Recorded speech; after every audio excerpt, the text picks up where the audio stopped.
और हम सीधे दिल्ली के भारत मंडपम का रुख कर सकते हैं, जहां पर प्रधानमंत्री नरेंद्र मोदी इस समय नेशनल क्रिएटर अवार्ड देखिए, मैं समझता हूं वितरित कर रहे हैं। पहली बार है जब नेशनल क्रिएटर पुरस्कार प्रदान किए जाते हैं। बहुत बड़ा मार्केट बनने वाला है, तो उस दिशा में कैसे आप लोगों को इंस्पायर कर सकती है? मुझे लगता है हमारे देश में बहुत अलग अलग प्रकार के टेक्सटाइल्स हैं और उसको अपने वीडियोस से मैं प्रमोट करती हूँ। उसका पहनावा कैसा है, उसकी बुनाई कैसे की जाती है, टेक्सटाइल कैसा है, तो उसको आगे ले जाने का प्रयास है वीडियोस के माध्यम से, ताकि लोगों को पता चले कि हमारे भारत में इतने अलग अलग टेक्सटाइल्स और इतने सुंदर प्रिंट्स, वेराइटीज हैं जो हमें देश के सामने लानी चाहिए। और भारत एक सबसे सुंदर देश है और उसकी विरासत, उसकी परंपरा, संस्कार, संस्कृति, हर एक चीज बहुत सुंदर है।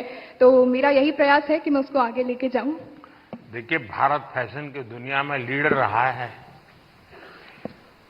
बहुत लोग हैरान हो जाएंगे अगर आज लोगों को लगता है मिनी स्कर्ट ये आधुनिकता की निशानी है, या पर्स ऐसे लटकाती है बहनें। आप अगर कोणार्क जाएंगे, सैकड़ों साल पुराने मंदिर का जो मूर्तियां बनी हैं, उसमें आपको एक मूर्ति वो भी दिखेगी जिसमें मिनी स्कर्ट पहना है बेटी ने और हाथ में पर्स है, ऐसे लटक रही है। यानी सैकड़ों साल पहले फैशन का वो नॉलेज यहां पर पत्थर तराशने वाले को भी था। यानी भारत की इन विविधताओं को हम दुनिया में ले जा सकते हैं। बहुत बहुत बधाई आपको। बहुत बहुत धन्यवाद। और बेस्ट क्रिएटिव क्रिएटर फीमेल की श्रेणी में पुरस्कार प्राप्त कर रही हैं श्रद्धा, जिन्हें मशहूर है अय्यो श्रद्धा के नाम से। आप अलग अलग भाषाओं में कॉमेडी प्रस्तुत करती हैं, हास्य कलाकार। दैट्स श्रद्धा। अय्यो श्रद्धा से मेरा दोबारा मिलने का मौका मिला है। बहुत बहुत बधाई। बहुत बहुत धन्यवाद। बहुत बहुत धन्यवाद।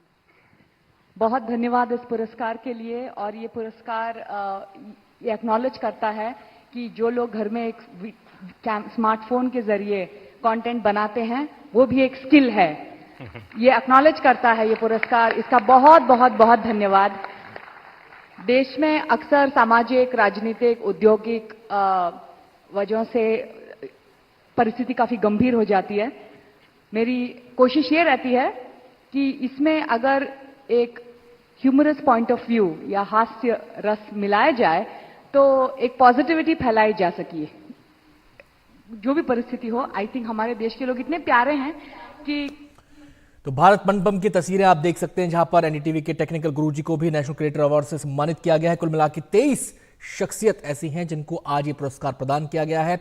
और इस पुरस्कार के जरिए दरअसल इनको प्रोत्साहन दिया जा रहा है। प्रोत्साहन इस बात का कि अपनी सृजनात्मक शक्ति के आधार पर इन्होंने जो अपनी इमेज बनाई है, अपना जो वजूद बनाया, अपनी जो जमीन तैयार की है, उनकी उस प्रतिभा को यहां पर देश सलाम कर रहा है, सम्मानित कर रहा है।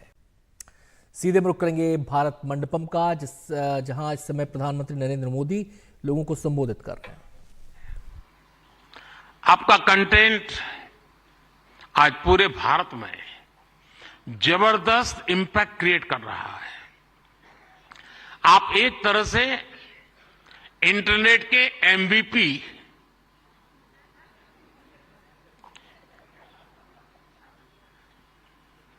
ठीक है ना? थोड़ा दिमाग खपाओ, क्रिएटिविटी बताओ अपना। जब मैं आपको एमपीपी कहता हूं, मतलब मोस्ट वैल्यूएबल पर्सन बन गए। साथियों, आप सभी जानते हैं कि जब कंटेंट और क्रिएटिविटी आपस में कोलैबोरेट करते हैं तो इससे एंगेजमेंट बढ़ती है। जब कंटेंट डिजिटल से कोलैब करता है तो ट्रांसफॉर्मेशन आता है। जब कंटेंट पर्पस से कोलैब करता है तो इससे इंपैक्ट दिखता है। और आज जब आप लोग यहां आए हैं तो मुझे भी बहुत सारे विषयों पर आप लोगों से कोलैब रिक्वेस्ट करनी है।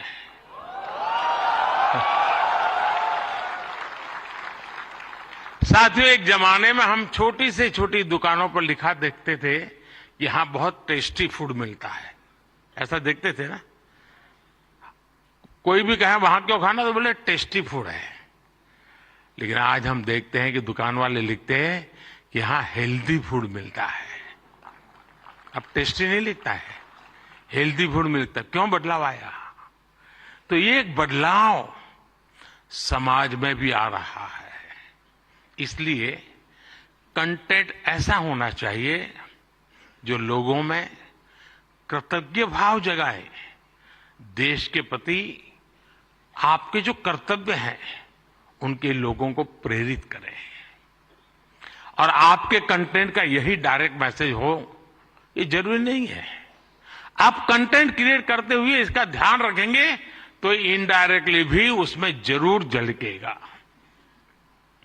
आपको ध्यान होगा, लाल किले से मैंने बेटियों के अपमान का विषय उठाया था।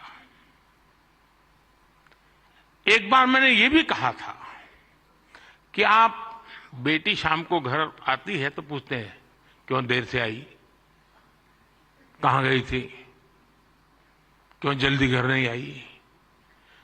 मैंने लाल किले से पूछा था कि मुझे कोई तो माँ बाप बताओ जो अपने बेटे को पूछते हो कि तुम देर से क्यों आ रहे हो, कहां गए थे। बेटी को सब पूछते हैं, बेटे को कोई नहीं पूछता है। मैं कंटेंट क्रिएटर से कहता हूं, इस बात को आगे कैसे बढ़ाएं, एक माहौल कैसे बनाएं। समान जिम्मेवारी होनी चाहिए। बेटी देर से आए तो भूकंप हो जाए और बेटा देर से आए, बेटा खाना तो खाया था ना, क्यों भाई। कहने का मेरा मतलब है साथियों कि हमने समाज के साथ जुड़ना है और इस भावना को घर घर पहुंचाने में आप जैसे साथी बहुत अच्छे ढंग से इसको कर सकते हैं।